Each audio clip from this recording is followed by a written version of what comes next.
Hello everyone, welcome back civil Mantra. मेरा नाम राकेश पाठक है और मैं आपका one of the favourite and most important subject geotechnical engineering, जो सिविल इंजीनियरिंग के बच्चों के लिए बहुत इंपॉर्टेंट होता है। अगर बात करें एक ट्यूब में तो फिफ्थ सेमेस्टर का एक सब्जेक्ट है जो बहुत ही इम्पॉर्टेंट है। तो हम लोगों ने अगर बात करें प्रॉपर सिलेबस की और हम लोगों ने अभी तक क्या क्या पढ़ा, तो हम लोगों ने ये देखा यूनिट फर्स्ट में कि ओरिजिन एंड क्लासिफिकेशन किया कि सॉइल कैसे फॉर्मेशन होता है। इसके अलावा हम लोगों ने देखा कि रेसिडुअल सॉइल क्या होती है। इसके बाद हम लोगों ने देखा ट्रांसपोर्टेड सॉइल क्या होती है। ट्रांसपोर्टेड सॉइल में डिफरेंट टाइप्स के हम लोगों ने सॉइल्स के बारे में पढ़ा। एलुवियल सॉइल क्या होती है, लेकस्टाइन सॉइल्स क्या होती है, एओलियन सॉइल क्या होती है। ऐसा करके बहुत सारे सॉइल के बारे में हम लोगों ने यहाँ पे बात किया जो आपके एग्ज़ाम के लिए भी इम्पॉर्टेंट है। ठीक है, एक चीज़ मैं बता दूं आपको कि यूनिट फर्स्ट से मात्र और मात्र क्या आने वाले हैं, आपके थ्योरेटिकल पोर्शन ज़्यादा कवर करेंगे। ठीक है ना, क्योंकि आप जानते हैं कि थ्योरी प्लस न्यूमेरिकल का कॉम्बिनेशन होता है। तो यहाँ यूनिट फर्स्ट से ना ज़्यादा आपको बनने वाली है क्या, थ्योरी। फिर हम लोगों ने यहाँ पे डिफरेंट टाइप्स के रिलेशन वगैरह इंडेक्स प्रॉपर्टी के बारे में बात किया था। ठीक है, अब हम यहाँ पे स्टार्ट करने वाले हैं अपना आज से यूनिट 2, जिसमें हम सॉइल हाइड्रोलिक्स के बारे में पढ़ने वाले हैं। ध्यान से समझेंगे, यहाँ से आपको न्यूमेरिकल देखने को मिलेगा। डेफिनेटली 2 से 3 क्वेश्चन आपको यहाँ से बनेंगे 10-10 मार्क्स के। ठीक है ना, 10-10 मार्क्स के आपके यहाँ पे बनने वाले हैं। तो सबसे पहले हम बात करते हैं, थोड़ी सिलेबस देखते हैं कि सिलेबस में हमें पढ़ना क्या है। सबसे पहले हमें ये पढ़ना है स्ट्रेस कंडीशंस के बारे में, जैसे सॉइल्स के ऊपर, सॉइल मास के ऊपर जो पड़ने वाला जो लोड होता है, पड़ने वाला जो स्ट्रेसेस होती हैं, टोटल स्ट्रेसेस क्या होती हैं, इफेक्टिव स्ट्रेसेस क्या होती हैं, न्यूट्रल स्ट्रेसेस या इसी को पोर वाटर प्रेशर भी कहते हैं, क्या होती हैं, उनके बीच में रिलेशनशिप क्या होते हैं। यानी इन तीनों को मिला के एक फॉर्मूला हमें जनरेट करना पड़ेगा। परमिबिलिटी क्या होती है, डार्सी लॉ क्या कहती है, हाइड्रोलिक कंडक्टिविटी क्या होती है, इक्विवेलेंट हाइड्रोलिक कंडक्टिविटी इन स्ट्रेटिफाइड सॉइल, स्ट्रेटिफाइड अनस्ट्रेटिफाइड सॉइल्स क्या होती हैं। फिर यहाँ पे सीपेज फ्लो के बारे में कुछ यहाँ पे टर्म्स के बारे में समझना है, जो आपके एग्जाम में यहाँ से ये seepage flow, flow net, seepage calculations from a flow nets and in anisotropic soil, seepage through earth dams, capillarity, यहाँ से यानी ये हम देख पा रहे हैं कि यहाँ से थोड़ा सा इसमें भी क्या होगा, कॉम्बिनेशंस होगा न्यूमेरिकल प्लस थ्योरी का। ठीक है, तो सबसे पहले हम यहाँ पे बात करने वाले हैं स्ट्रेस कंडीशंस की। सॉइल में 3 टाइप के स्ट्रेस के बारे में समझते हैं कि ये टोटल स्ट्रेसेस क्या होते हैं, इफेक्टिव स्ट्रेसेस क्या होते हैं, और न्यूट्रल स्ट्रेसेस या फिर इसी को हम पोर वाटर प्रेशर के नाम से जानते हैं। ये क्या होती हैं, कैसे ये काम करती हैं सॉइल मास के ऊपर। तो चलिए स्टार्ट करते हैं यूनिट सेकेंड। यूनिट सेकेंड हम यहाँ से आज स्टार्ट करेंगे और यूनिट सेकेंड्स में हम लोग बात करने वाले हैं क्या, यहाँ पे स्ट्रेस कंडीशंस की। ये हम लोगों ने यहाँ पे यूनिट सेकेंड स्टार्ट किया आज। चलिए देखिए, ध्यान से समझते हैं, सबसे पहले समझ लेते हैं, फिर मैं आपको नोट्स के थ्रू कुछ थ्योरेटिकल डेफिनेशंस दिखा दूंगा जो आपके एग्जाम्स के लिए इंपॉर्टेंट है। यहाँ से मैं बता दे रहा हूँ कि 90% चांस है कि आपके 10 मार्क्स के न्यूमेरिकल यहाँ से बनेंगे। सिर्फ 10% में क्या आएंगे, 2 वाले जो आते हैं ना स्टार्टिंग के, जो 10 क्वेश्चंस करने होते हैं, वहाँ से क्या होगा कि इसके डेफिनेशन पूछ लिए जाते हैं कि टोटल स्ट्रेस, इफेक्टिव स्ट्रेस और ये क्या होते हैं, इनके बीच में फॉर्मूला लिखना होता है छोटा छोटा। ठीक है, बाकी 10 मार्क्स का यहाँ से हम एक्सपेक्ट कर सकते हैं क्या, न्यूमेरिकल एक्सपेक्ट कर सकते हैं। यहाँ से डेफिनेटली प्रीवियस ईयर में बना भी है। चलिए बात करते हैं क्या कि sir total stresses, effective stresses और हमारी पोर वाटर प्रेशर क्या होती है। देखिए ध्यान से समझेंगे, टोटल स्ट्रेसेस में अगर हम बात करें, देखिए ये क्या है, सॉइल मास है। ध्यान से समझेंगे, मान लीजिए कि ये सॉइल है, ठीक है ना, इसके अंदर क्या है, सॉइल है। ध्यान से समझेंगे, क्या है ये, सॉइल है। सर ये सॉइल के पार्टिकल हैं, सॉइल के पार्टिकल हैं। अब हमने क्या कहा कि इसमें इसका कोई ना कोई अपर लेयर होगा इस तरीके से। ध्यान से समझेंगे हमने क्या कहा कि इस सॉइल्स में पानी डाल दो। अब हमने क्या कहा, ये छोटे छोटे क्या है, ये वाटर हैं। ठीक है, सॉइल में हमने क्या डाला, हमने यहाँ पे वाटर डाला। इस वाटर को ध्यान से समझेंगे, इस वाटर के कारण सॉइल मास में क्या होगा, यहाँ पे 2 टाइप्स के स्ट्रेस जनरेट होने वाले हैं। कैसे जनरेट होगा, एक तो सॉइल का सेल्फ वेट होगा। ध्यान से समझेंगे, एक सॉइल का सेल्फ वेट होगा, सेल्फ वेट, होगा कि नहीं होगा? बिल्कुल। सॉइल के सेल्फ वेट के कारण भी तो स्ट्रेस जनरेट होते हैं। हाँ सर, होते हैं। दूसरा, अगर हमने इस वाटर को क्या किया, इतना डाल दिया, इतना डाल दिया कि ओवरफ्लो करा दिया, यानी यहाँ से हम लोगों ने क्या किया, पानी को डाला और हम लोगों ने यहाँ पे इस पानी यहाँ से ऊपर से डालता गया, डालते गए डालते गए डालते गए, पानी यहाँ पे आ गया इस बाउंड्री लेयर पे। अब बाउंड्री लेयर को क्रॉस कर गया, हम मानते हैं कि पानी हमारा कहाँ गया, ये यहाँ पे आ गया, इसके ऊपर आ गया, ये जो बाउंड्री थी हमारी इसके बिल्कुल अब क्या होने लगा, फ्लो होने लगा। तो इसके कारण इसको हम क्या बोलेंगे, इसको हम बोलेंगे सरचार्ज, इसको हम बोलेंगे सर चार्ज्ड प्रेशर। यानी एक यहाँ पे क्या है कि एक तो सेल्फ वेट के कारण और दूसरा सरचार्ज जो वाटर है उसके कारण क्या होगा, यहाँ पे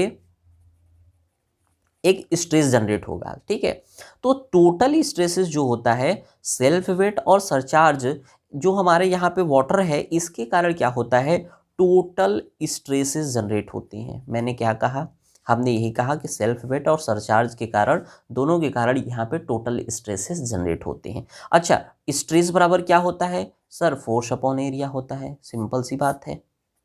ठीक है, अब देखिए अगर बात करें यहाँ पे तो हमने क्या कहा कि जो टोटल स्ट्रेस है, ध्यान से समझेंगे, टोटल स्ट्रेस, टोटल का मतलब क्या होगा, किन्हीं 2 3 4 चीज़ों का सम होगा तभी तो टोटल हमने बोला। हाँ, तो सर इसमें सेल्फ वेट और सरचार्ज के कारण क्या है, टोटल, टोटल का मतलब इन दोनों के कारण। अब हमने ये कहा कि चलो टोटल स्ट्रेसेस तो आपने बता दिया, लेकिन टोटल स्ट्रेस में भी इफेक्टिव स्ट्रेस और पोर वाटर प्रेशर, जिसको हम न्यूट्रल स्ट्रेसेस भी बोलते हैं, पोर वाटर प्रेशर जनरेट होता है, बिल्कुल होता है। अब ध्यान से समझेंगे इसका ना सिंबल अगर बात करें कि इंडिकेशंस की कैसे दिखाते हैं, जैसे टोटल स्ट्रेस है तो इसको हम सिग्मा से दिखाते हैं। इफेक्टिव स्ट्रेस को कैसे दिखाते हैं हम, या तो सिग्मा बार से या फिर सिग्मा डैश से। चलिए यहाँ पे सिग्मा डैश कर दिया हमने, या बार से भी दिखा सकते हैं ना, सिग्मा के ऊपर बार लगा सकते हैं, कई जगह ऐसे मिलेगा। और पोर वाटर प्रेशर्स को हम म्यू से डिनोट कर रहे हैं, या फिर यू से भी, इसको स्मॉल यू से भी डिनोट करते हैं। ध्यान से समझेंगे, हमने क्या कहा कि सर टोटल स्ट्रेस में 2 टाइप के स्ट्रेस होते हैं, एक होता है इफेक्टिव स्ट्रेस और दूसरा होता है पोर वाटर प्रेशर। इफेक्टिव स्ट्रेस कैसे जनरेट होता है, इफेक्टिव जनरेट जो स्ट्रेस जनरेट होते हैं वो इंटरग्रेनुलर स्ट्रेस भी इसको कहा जाता है। यानी इसको क्या कहते हैं, ध्यान से समझेंगे, इसी को हम क्या बोलते हैं, इंटरग्रेनुलर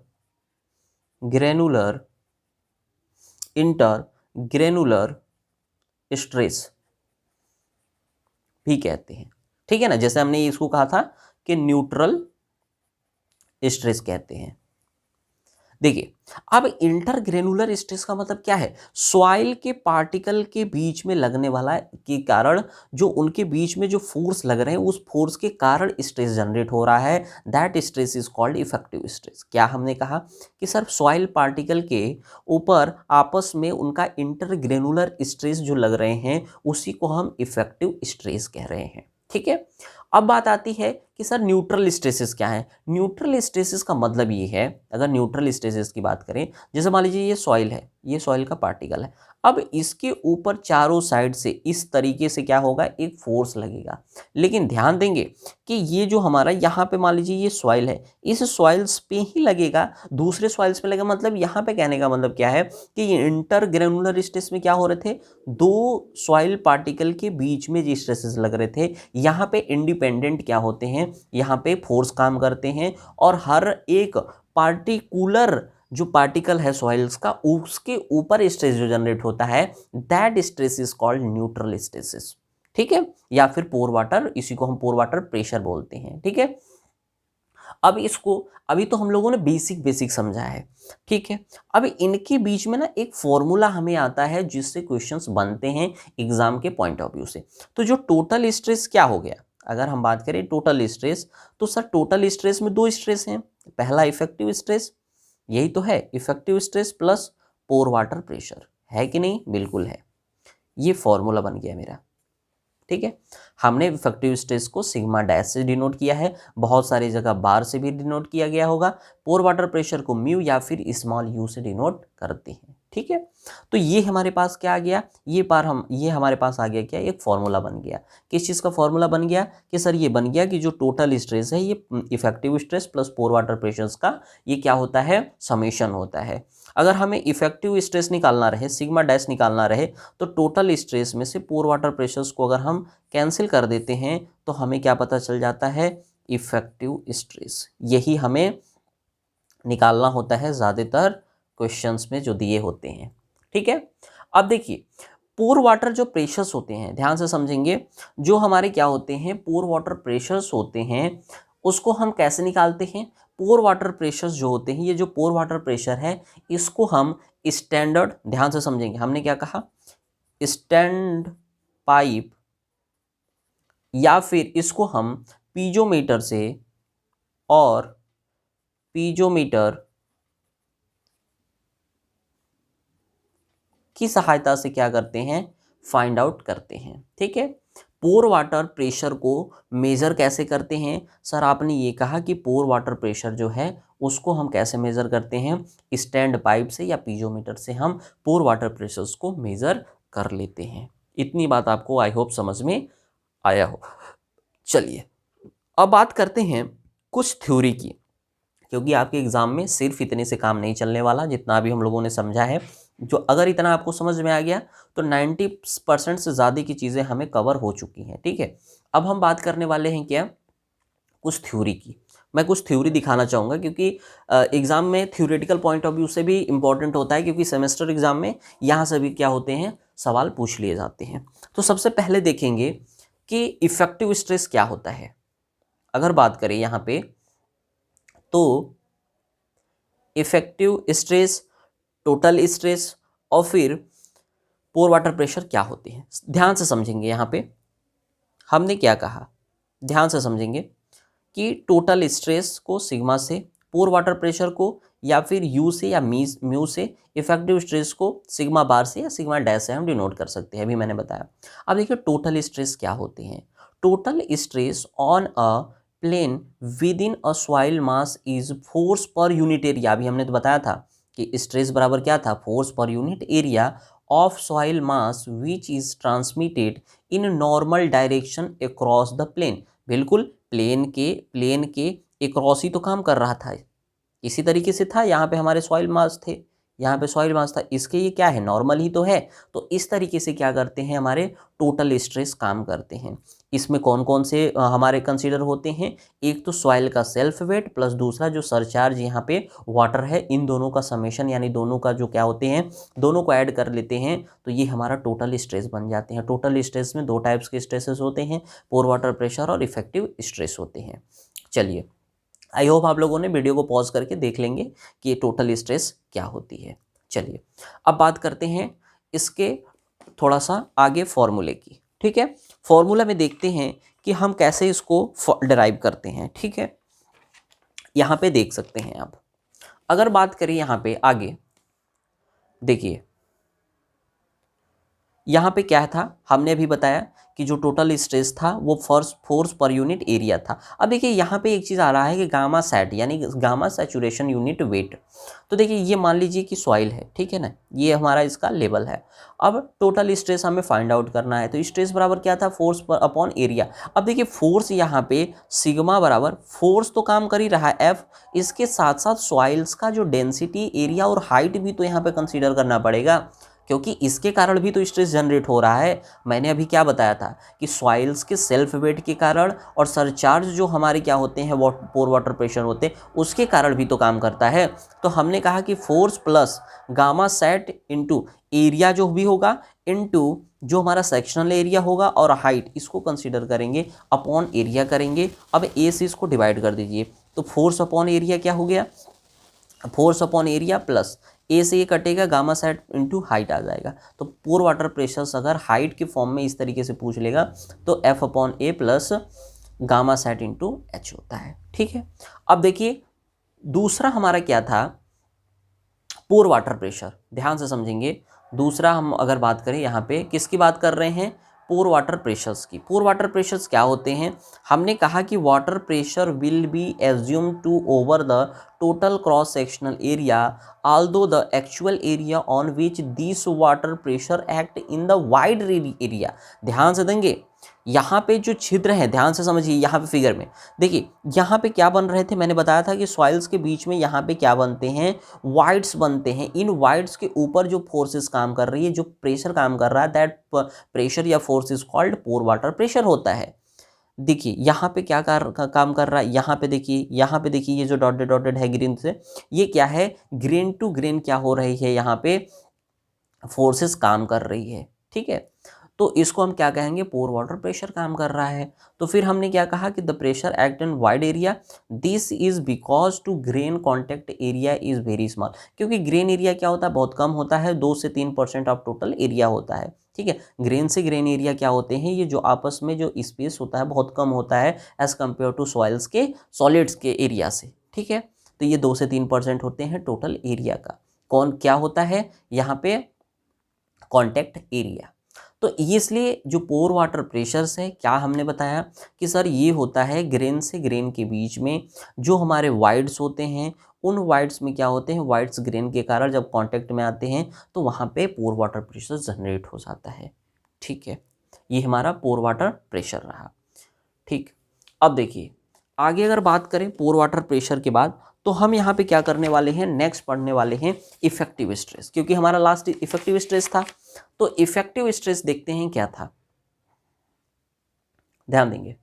इफेक्टिव स्ट्रेस में मैंने बताया था कि इंटरग्रेनुलर स्ट्रेसेस काम करते हैं। देखिए इफेक्टिव स्ट्रेस में sum of the forces transmitted, sum of the force transmitted mass is called effective stress. देखिए transmitted through soil grain per unit area of soil mass is called effective stresses. ठीक है, effective stresses क्या है, हमने बताया कि जो force transmitted हो रहा है सॉइल ग्रेन्स के द्वारा पर यूनिट एरिया में, उसी को हम क्या कहते हैं सर, उसी को बोलते हैं इफेक्टिव स्ट्रेस बोलते हैं, इफेक्टिव स्ट्रेस बोलते हैं। अब देखिए अभी इफेक्टिव स्ट्रेस क्या आया था, अभी हम लोगों ने निकाला था, तो हम लोगों ने देखा था कि इफेक्टिव स्ट्रेस बराबर टोटल स्ट्रेस में पोर वाटर प्रेशर्स को हम माइनस कर रहे थे।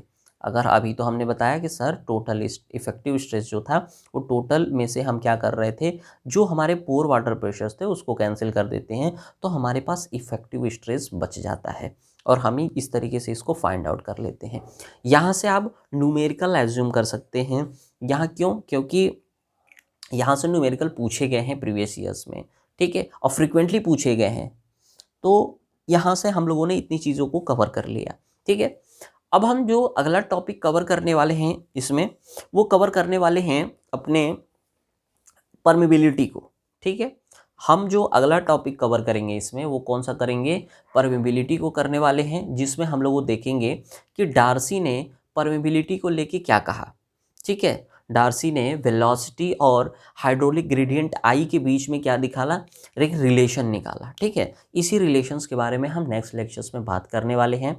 पोर वाटर प्रेशर और टोटल स्ट्रेस, इफेक्टिव स्ट्रेस क्या होता है, आई होप आप लोगों को समझ में आ गया होगा, क्योंकि हमने जिस तरीके से यहाँ पे समझाया है डेफिनेटली आपको समझ में आ गया होगा कि टोटल स्ट्रेस, इफेक्टिव स्ट्रेस और पोर वाटर प्रेशर क्या होते हैं, किस तरीके से फाइंड आउट किए जाते हैं। ठीक है, तो मिलते हैं नेक्स्ट लेक्चर्स में, तब तक के लिए धन्यवाद।